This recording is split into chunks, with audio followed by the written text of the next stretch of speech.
So today's topic is spherical mirror. What is spherical mirror? If we take a spherical glass and cut apart and one side of the spherical surface is polished by silver color, then it is called spherical mirror. मतलब अगर हम किसी hollow glass sphere का एक part cut कर लें और उसकी कोई एक सरफेस इनर साइड या आउटर साइड को हम सिल्वर कलर से पॉलिश कर दें तो इसको हम कहते हैं स्फेरिकल मिरर। देखिए किसी हॉलो स्फीयर में दो पार्ट होंगे, इनर सरफेस और आउटर सरफेस।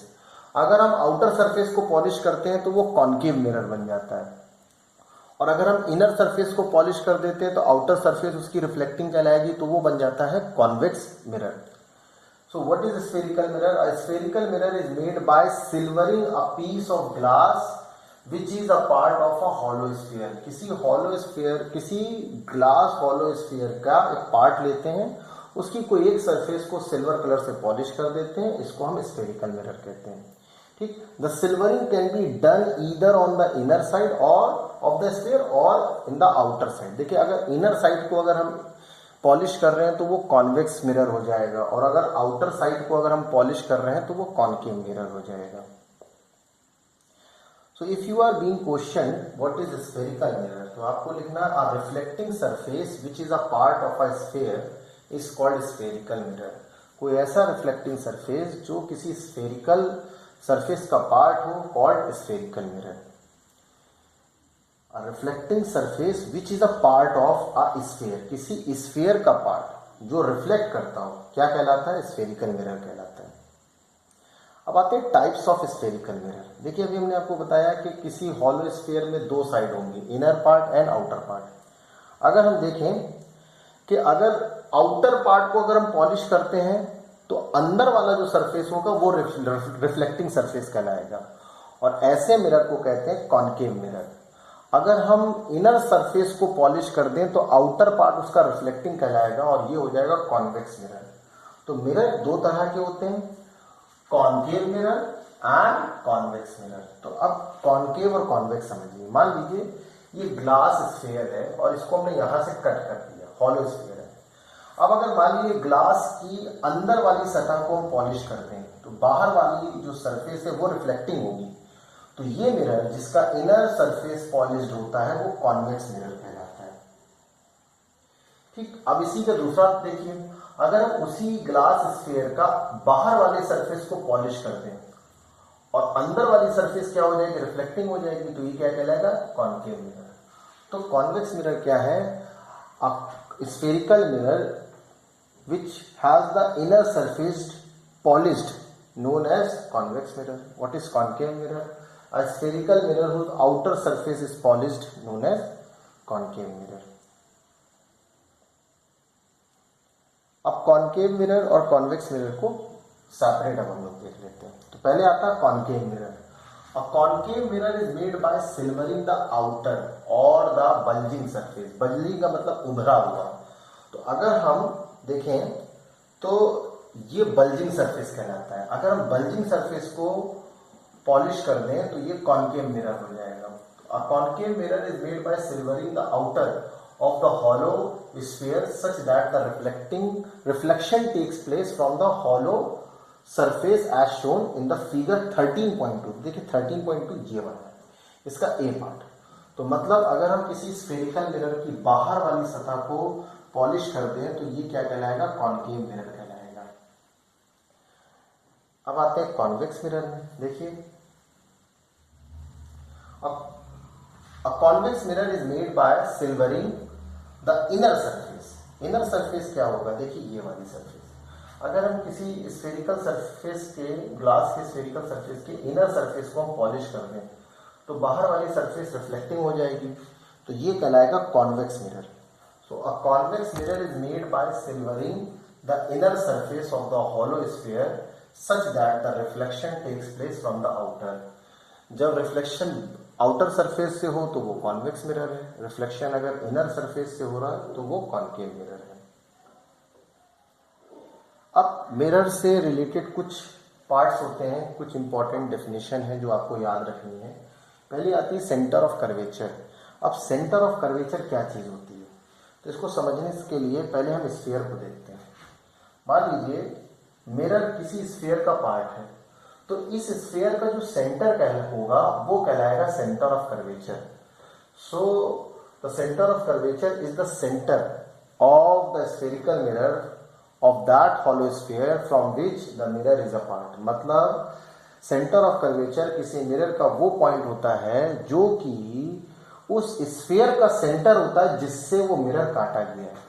मिरर जिस स्फीयर से काटा जाता है उस स्फीयर के सेंटर को मिरर का सेंटर ऑफ कर्वेचर कहते हैं।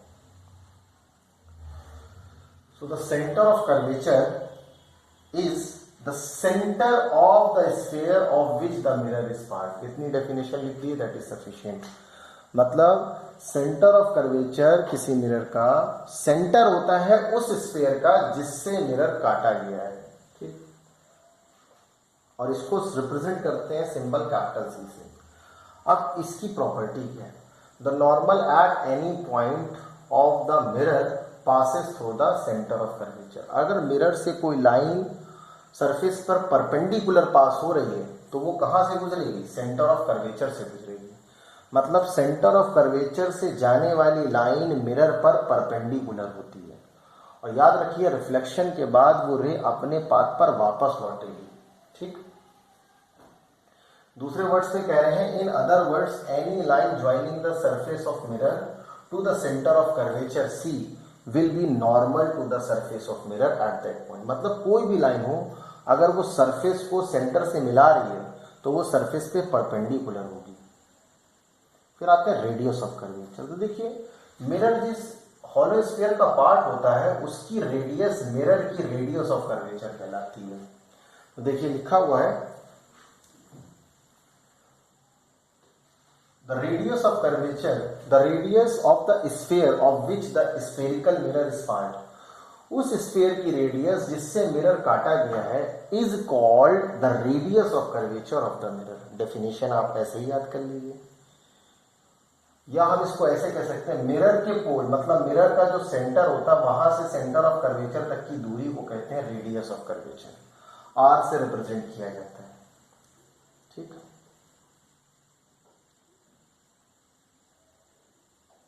नेक्स्ट है पोल। अब पोल क्या है? यही देखिए, मिरर का जो ज्योमेट्रिकल सेंटर होता है इसी को पोल कहते हैं। तो यही डेफिनेशन पूछी जा रही है, व्हाट इज पोल। तो जो geometrical centre of the spherical surface, spherical surface जो मिरर है उसका ज्योमेट्रिकल सेंटर जो होगा that is called pole. So the geometric centre of the spherical surface of the mirror is called the pole of the mirror. किसी sphere के या किसी mirror का जो ज्योमेट्रिकल सेंटर होता है दैट इज कॉल्ड पोल। इसको P से रिप्रेजेंट कर सकते हैं। It is the centre point of the aperture of the mirror. ये उस मिरर का जो अपर्चर का मतलब होता है diameter end of the mirror, it is represented by the letter P, और इसको लेटर P से रिप्रेजेंट किया जाता है। नेक्स्ट है अपर्चर, जो भी बताया गया। अपर्चर का मतलब होता है किसी मिरर का जो डायमेट्रिकल एंड की डिस्टेंस होती है उसे हम कहते हैं अपर्चर, मतलब चौड़ाई कह सकते हैं। The part of the mirror which is the exposed to the incident light, जो पार्ट मिरर का लाइट की तरफ एक्सपोज किया जाता है इज कॉल्ड द अपर्चर, ठीक, of the mirror. Thus it is the surface of the mirror. जहां हम कह सकते हैं सिंपल, जो मिरर का कर्व सरफेस होता है जो इंसिडेंट लाइट की तरफ रखा जाता है उसी को हम कहते हैं aperture. So the part of the mirror which is exposed to the incident light is called the aperture of the mirror. Thus it is the surface of the mirror from which the reflection occurs.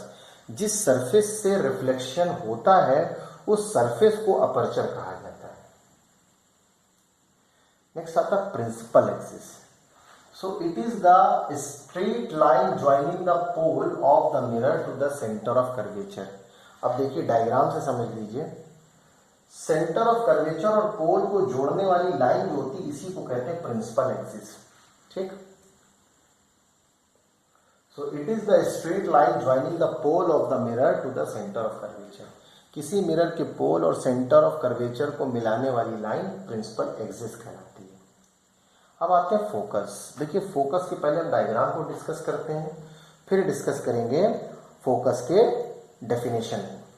तो अगर मान लीजिए ये concave mirror है क्योंकि इसका reflecting surface नीचे की तरफ है, अंदर की तरफ इसका रिफ्लेक्टिंग सरफेस है, तो पैरेलल रेज, जो भी रेज पैरेलल आती हैं मिरर पर, वो रिफ्लेक्शन के बाद जिस पॉइंट पर मीट करती हैं उस पॉइंट को कहते हैं फोकस। मतलब the parallel rays after reflection from the concave mirror passes to the point called focus.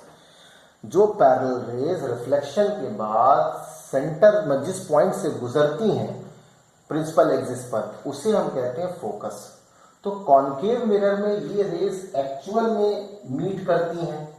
अगर हम कॉन्वेक्स मिरर की बात करें तो ये रेज ऐसा लगता है कि वहां से गुजर रही है। अच्छा, एक चीज और है, पोल से फोकस तक की दूरी को कहते हैं फोकल लेंथ।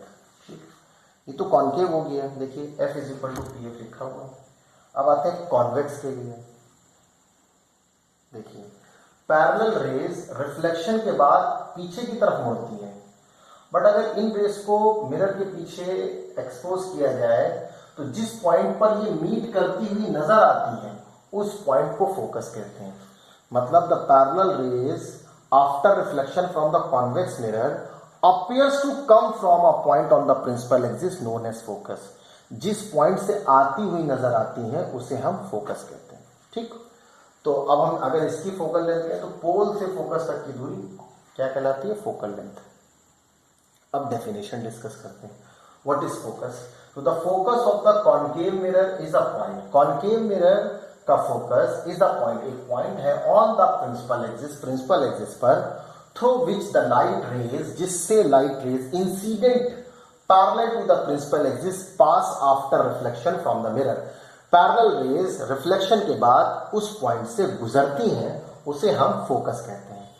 कॉन्केव मिरर का फोकस प्रिंसिपल एक्सिस का वो पॉइंट है जिससे रिफ्लेक्शन के बाद पैरेलल रेज होकर जाती है। ठीक, the focus of convex mirror, अगर कॉन्वेक्स मिरर के लिए कहा जाए तो the focus of convex mirror is the point on the principal axis at which the light rays incident parallel to the principal axis appears to meet after reflection from the mirror। मतलब convex mirror का focus principal axis का वो point होता है कि parallel rays reflection के बाद जब डाइवर्ट होती हैं तो ऐसा लगता है कि वो उस पॉइंट से आ रही है। ठीक, ये फोकस की डेफिनेशन हो गई।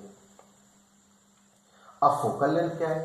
The distance of focus from the pole, focus की पोल से दूरी ऑफ द मिरर, मिरर के, is called the focal length of the mirror. किसी भी मिरर के पोल से फोकस तक की दूरी फोकल लेंथ कहलाती है। लास्ट पार्ट इसका है relationship between the focal length and the radius of curvature. बहुत इंपॉर्टेंट टॉपिक है ये, इस पे न्यूमेरिकल भी फंसता है। देखिए किसी भी मिरर हो, चाहे वो कॉन्वेक्स हो या कॉन्केव हो, फोकल लेंथ जो होती है रेडियस ऑफ कर्वेचर के हाफ होती है। मतलब centre of curvature focal length के डबल डिस्टेंस के बराबर होता है। The focal length of spherical mirror is equal to half of its radius of curvature. Focal length radius of curvature का हाफ होता है। इसको डायग्राम में अगर हम देखें तो देखिए पोल से सेंटर तक की दूरी रेडियस ऑफ कर्वेचर कहलाएगी और पोल से फोकस तक की दूरी फोकल लेंथ कहलाती है। तो जो फोकस होता है वो पोल और सेंटर ऑफ कर्वेचर का मिड पॉइंट होता है। ये F, ये 2F, या इसको हम R कहते हैं। 2F बराबर R। नेक्स्ट टॉपिक में इसके आगे का देखेंगे। सो द फोकल लेंथ एक बार और समझ लेते हैं कि फोकल लेंथ और रेडियस ऑफ कर्वेचर के बीच क्या रिलेशन है। The focal length is half of the radius of curvature of any spherical mirror.